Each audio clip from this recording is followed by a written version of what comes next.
Have you ever felt like you're constantly being pulled by emotions, judgments, and the noise of the world? Do you ever wonder if your spiritual practice is truly transforming you, or just another form of attachment disguised as progress? Welcome back to the channel, where clarity replaces confusion and ancient truths become everyday tools. Today, we take a deep dive into one of the most revered scriptures in Buddhism, the Heart Sutra, and more specifically, how practicing it goes far beyond just chanting it. You've likely heard its famous line, "Form is emptiness, emptiness is form." But how do you actually live this teaching? How do you become the kind of person who is not increased, not decreased, untouched by praise or criticism, rising or falling? This episode isn't about reading the Heart Sutra. It's about becoming the Heart Sutra. Let's begin with a true story.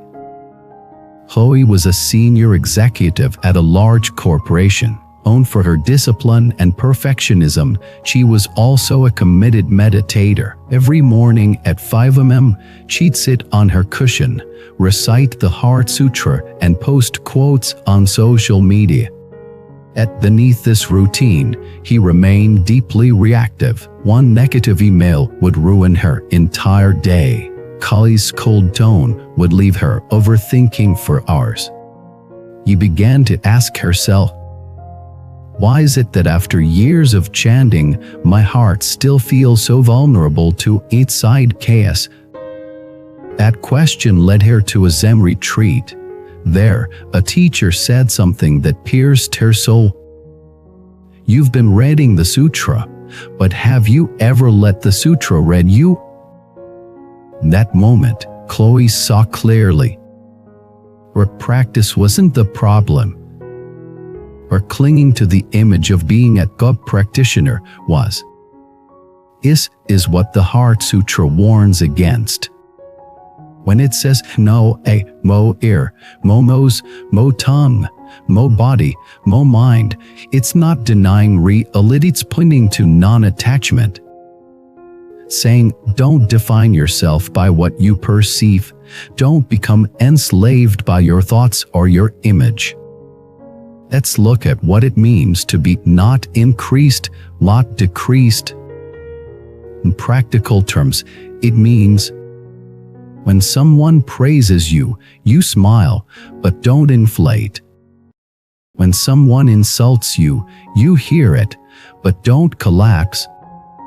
When you succeed, you keep going. When you fail, you keep going. Why? Because you are not your labels. You are not your success or your shame. You are that which observes both and remains unchanged. That's what the Heart Sutra trains us to access. The stable, silent witness beneath the turbulence. Let me tell you another story. Isaac was a monk in the mountains of South Korea. After 10 years of practice, he felt ready to return to the city and share his wisdom. But city life was chaotic. People didn't listen. Traffic was noisy. He often felt frustrated.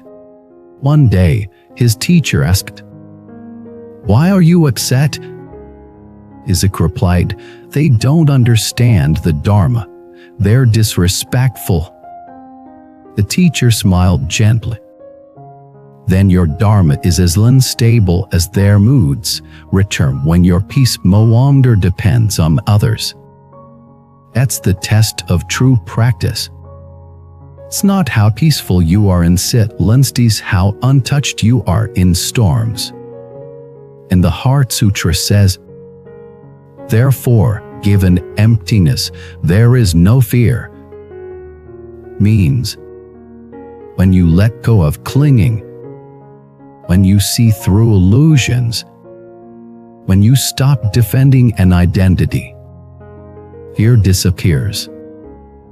Because there's nothing left to defend. Nothing left to protect. Nothing left to prove. You become like space, expansive, clear, available, but never caught. Think about your life right now. Who are you still trying to prove yourself to? What failure are you still carrying as a wound? What praise are you secretly addicted to? How imagine letting it all go? Not because it doesn't matter, but because you matter more than any image of success or failure. That's what not increased, not decreased means. Spiritual invincibility doesn't mean becoming numb. It means becoming whole. Let me share one more story. Yu was a mother of 3, struggling with postpartum depression. She found the Heart Sutra online and began chanting it every day. But the real transformation came when he began asking herself, what if I'm not just the sad mother? What if I'm also the observer of that sadness? He began journaling, meditating, watching her moods come and go, like clouds in a vast sky.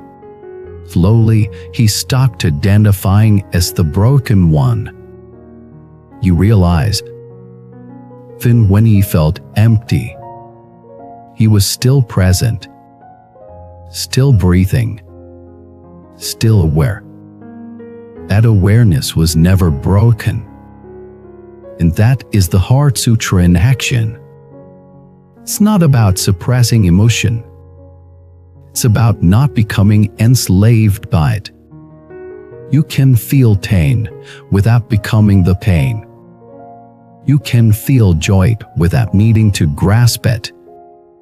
You can live without needing every moment to be perfect. You simply be. And in that being, you find freedom. So how do you practice the Heart Sutra in daily life? When emotions rise, instead of saying, I am angry, try, anger is present. This subtle shift reminds you, you are not the anger, you are the awareness. And judgment arises. Catch yourself when your mind says, this is good, this is bad. Is this a truth or a passing thought? When attachment arises, notice when you grasp, or praise, or certainty, or love. Take a breath, ask, who is grasping, and can I just let this moment be? That's the practice. Over and over. Until one day, you realize, we're no longer living through the sutra. You are the sutra. Not because you memorized it, but because its truth lives in you.